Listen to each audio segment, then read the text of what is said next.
All right, so here we have a simple scene, and all we're going to do is go through and turn it into a snowy environment. Now, making something snowy is pretty easy, actually. One of the easiest ways to add snow to any object is if we go to Edit, Preferences, and if we go search up the Real Snow add-on, we can enable that in our add-ons. It's built into Blender, so you don't have to download anything, which is really nice. And to use it, all we have to do is select our object, then we can click N, scroll down until we find Real Snow on this side panel, and you can choose your coverage amount and you can choose your height. So I'm just gonna choose 100%. If you want, you can also select specific faces to cover, and I'm gonna click Add Snow. And after about 20 seconds or so, depending on your object, you will get this nice snow coverage onto an object, which looks really nice. Now, one thing I recommend doing is this thing has a lot of vertices, so it can very quickly slow down your computer. Something you can do to lower the vertex count is just go to this modifiers tab and turn off the subdivision surface modifier. It looks about the same quality and you don't have nearly as many vertices, so it's a good way to save on poly count. Now, one other issue is that this object doesn't come with a material. I do believe it used to, but now it doesn't, I don't think. So anyway, all I have now is a simple snow material. You can download it on CG Textures or textures.com or wherever. The only thing I've done is set mine to object mode, and then I can set this to a higher value and turn up the strength or turn down the strength a little bit, and I get a nice snow texture. Something else you can do to make this look a little bit better if you want is turn up the subsurface scattering.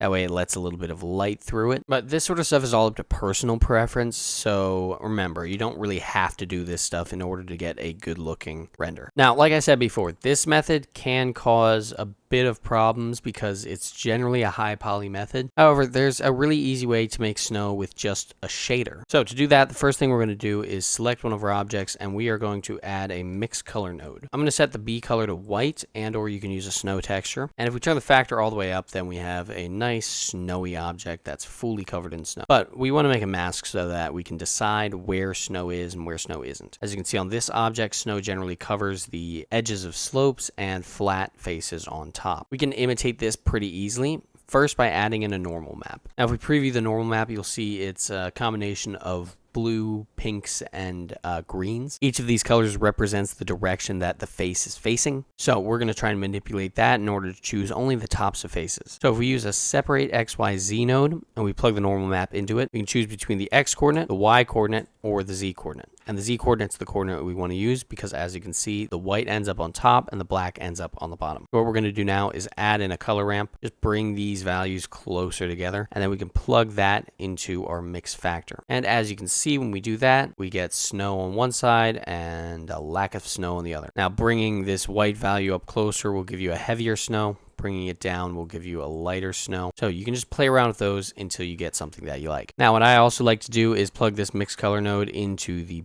bump, and I'll get a slightly different situation here. And I can also plug it into the roughness and invert it, and that way my snow will be reflective and my rocks will be not reflective.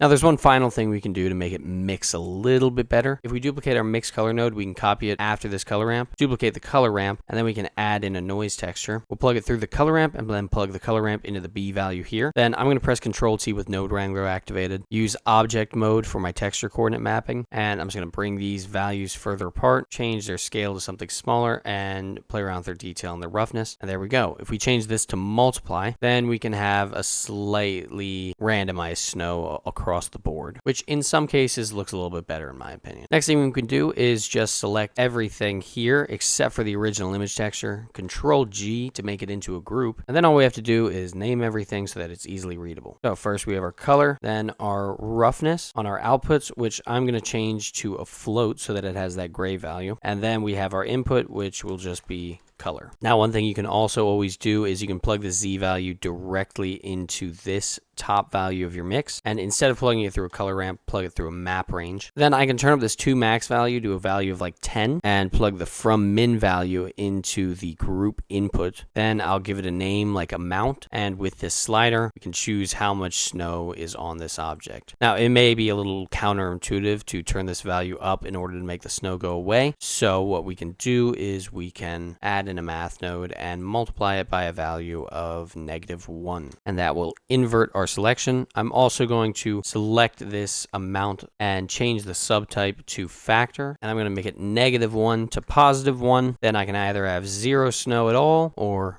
fully snowy. I can name this node group something like snow group, and I'm just going to copy and paste it onto all of my other objects. And then I'll just make sure it's plugged out into the proper areas. And there we go. That's super simple. Now, if you want to add a little bit of custom snow anywhere, something I usually like doing is adding in a plane, scaling it up a little bit, and I'll move it right below where I want to put the snow. Then I can subdivide this face a few times, give it a subdivision surface if I want a little bit of extra smoothing and detail. And all I'm going to do is go into sculpt mode and start sculpting around some snow. Now, once I've done that, I generally like to grab this cloth, a planar cloth grab, and sometimes I'll just use this. I find that it's a good way to make snow that's a little bit more natural. Now, another method, if you don't want to sculpt, is you can just add in a new mesh and choose metaball. And as you can see, if we just combine these together, they'll kind of join up into a snowy object. We can scale it and play around with it as much as we want, and it will make something. We want to make a snowman, we can do that easily, even though it's a little bit floppy looking. All you have to do is select the object, then right click and click convert to mesh, and we can play around with it, scale it however we like, and place it down wherever we need. And I forgot to mention, but it's really not that big of an issue. Trees will generally work pretty well with a snow group as well. Now, one thing we can't forget to do is to turn our water into ice. So if we just give ourselves a new plane to work with, I'm going to delete this water material and we are going to add a principled BSDF. Now, first what I'm going to do is I'm going to set this color to a slightly bluish color, and then under transmission, I'm going to turn the weight all the way up. Next, what I can do is add in a noise texture, give it some mapping coordinates, and choose object mode. Then if I grab a color ramp and plug the noise texture through the color ramp, I can plug it into the roughness. Next, we can change this scale to something significantly smaller, like this. Turn up the detail and turn up the roughness a little bit. And what I'm going to do is I'm going to bring this black value down, and I'm going to bring this white value up. But I'm also going to darken this white value, and we'll get a result like this. Now we can plug this through a bump node, and I can turn down the distance and turn the strength down a little bit as well. And we've got some nice looking ice. Something else I want to do is I'm going to duplicate this noise texture, turn it up quite a bit, and I'm going to add another bump node. We're going to plug the color ramp into the height again, plug the bump's normal into the normal of the other bump, and we'll end up with these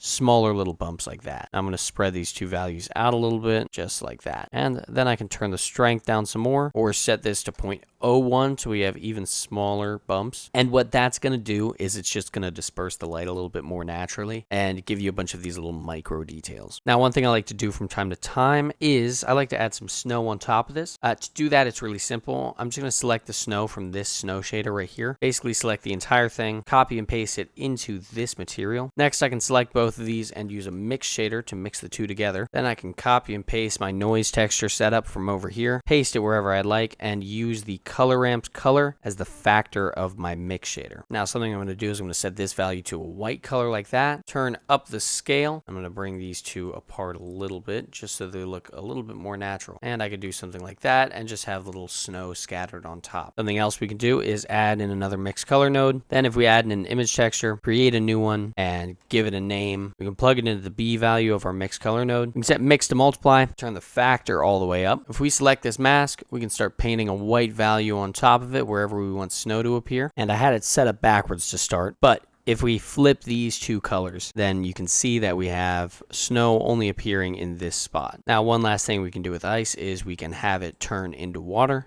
If we want to do that, we just add another mix shader, add in a transparent shader, and we can either paint another custom mask just like we did before, or we can use a gradient texture plugged into the factor. If I change this to quadratic sphere, then give it some mapping coordinates and use object mode, then I can add in a new empty, select it, and use that empty to define where ice spawns and where it doesn't. Now, one thing I want to make sure is that I have a color ramp and set it to constant. That way I can instantly go from ice to no ice. Now, obviously, this is a circle, which doesn't look very natural, as a perfect circle rarely occurs in nature. So a quick fix, what we can do is I can copy and paste this noise texture and my mix color node. I'm going to plug the noise texture's color into the B value, set the mix color node to linear light. Then I can plug the gradients mapping node into the A value and plug the linear light node output into the gradient texture. And if I turn this factor up and down, you can see that it breaks apart the gradient texture, in turn making it a little bit less obvious that this is a perfect circle. And there we go. That's how you can convert any environment into a simple snowy environment very quickly in Blender using a mix of shaders and real snow assets. Now, if you want to make it look like it's snowing, I will have a tutorial on how to do that, made very soon. It'll also cover how to make rain and how to keep it optimized plus easy to use. If you're interested in seeing that video, make sure to subscribe so you don't miss it.